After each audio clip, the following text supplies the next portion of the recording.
कृपा से भक्ति वृक्ष जंडियाला और अमृतसर की माताओं और बच्चों द्वारा नाटक प्रस्तुत किया जा रहा है, जिसमें हम भगवान के महान भक्त रसखान जी के बारे में जानेंगे। तो आइए शुरू करते हैं।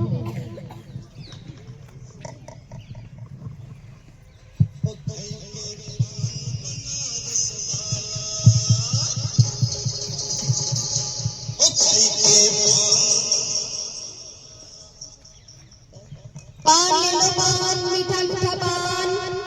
ए पान वाले, जरा बढ़िया सा पान तो खा। जी खान साहब, आइए लीजिए। अरे ये इतना सुंदर बालक कौन है? इसका शरीर यूं मानो कि फूलों के भी निशान रह जाएं इसके कोमल अंगों पर, परंतु इसके पांव में जूते क्यों नहीं हैं? इतनी सफेद जमीन तो इस बालक के पांव में छूट जाएगी। तो खान साहब, आप इस बालक को जूता पहना दीजिए। हाँ, तुम ठीक कह रहे हो। अब मुझे ही कुछ करना होगा। अगले दिन रसखान जी पान वाले के पास जूते लेके आते हैं।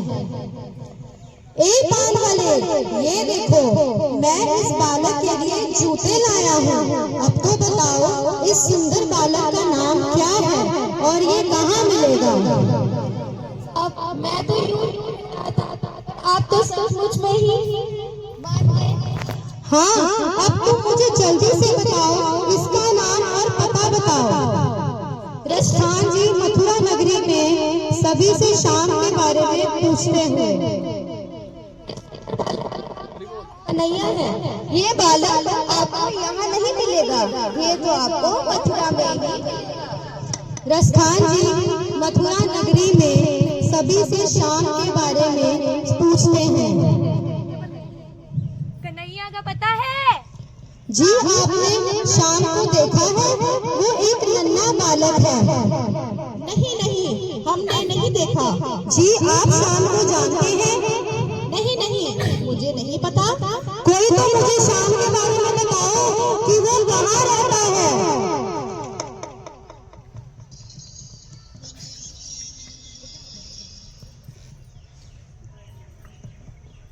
अरे बेटा, क्या हुआ?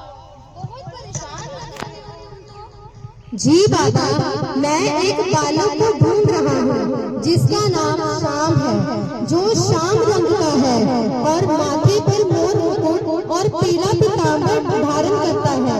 उसके पीछे नयन है, वो बांसुरी बजाता है।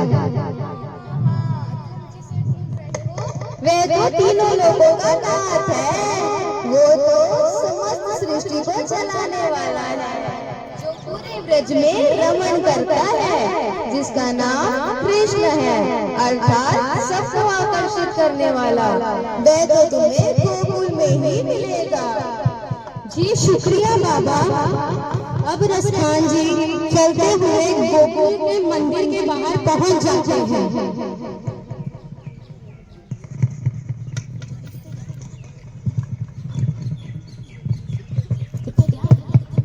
अरे कहाँ जा रहे हो?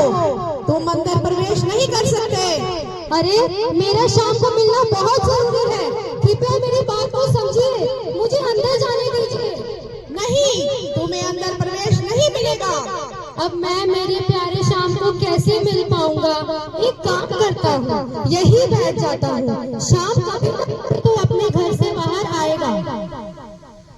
सुबह से शाम हो गई और रसखान जी रो रो कर अपने शाम को पुकार रहे हैं और उसी समय पायल की छन छन आने लगी।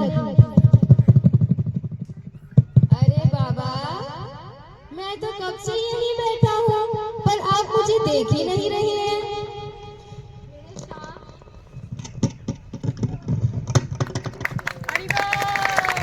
मेरी शाम, मैंने तुम्हें कहाँ ढूंढा? मैं तुम्हारे अरे जिस बात का मुझे डर था वही हो गया। इस सखत जमीन की वजह से तुम्हारे पाँव घायल हो गए हैं। तुम मुझे पहले ही खबर कर देते, मैं खुद ही आकर तुम्हारे कोमल पाँव में जूते पहना देता। तुमने बाहर आने का कष्ट किया ही क्यों? अगर तुम अंदर आ जाते तो तुम मुझे पहचान ही नहीं पाते, क्योंकि मेरी जिस जिस छवि को तुमने अपने मन में बसाया है, मैं उसी रूप में तुम्हें दर्शन देने आया हूँ। और आगे भी जब जब मुझे तुम पुकारोगे, मैं तुम्हें उसी रूप में दर्शन देने आऊंगा। इतना कहकर श्याम जी वहाँ से चले गए और रसखान जी उन्हीं गोकुल की गलियों में श्याम नाम के रस में डूबे डोलते रहे। तभी से उनका नाम खान से जाना गया।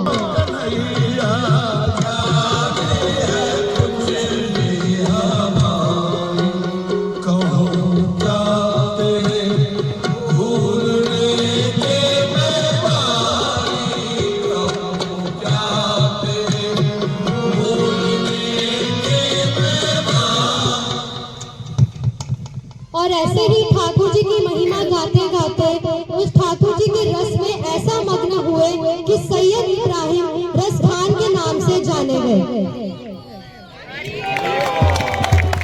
आज की लीला से हमें ये शिक्षा मिलती है कि हम भगवान को जिस रूप में देखना चाहते हैं, भगवान हमें उसी रूप में दर्शन देते हैं। हरे कृष्ण। हरे कृष्णा।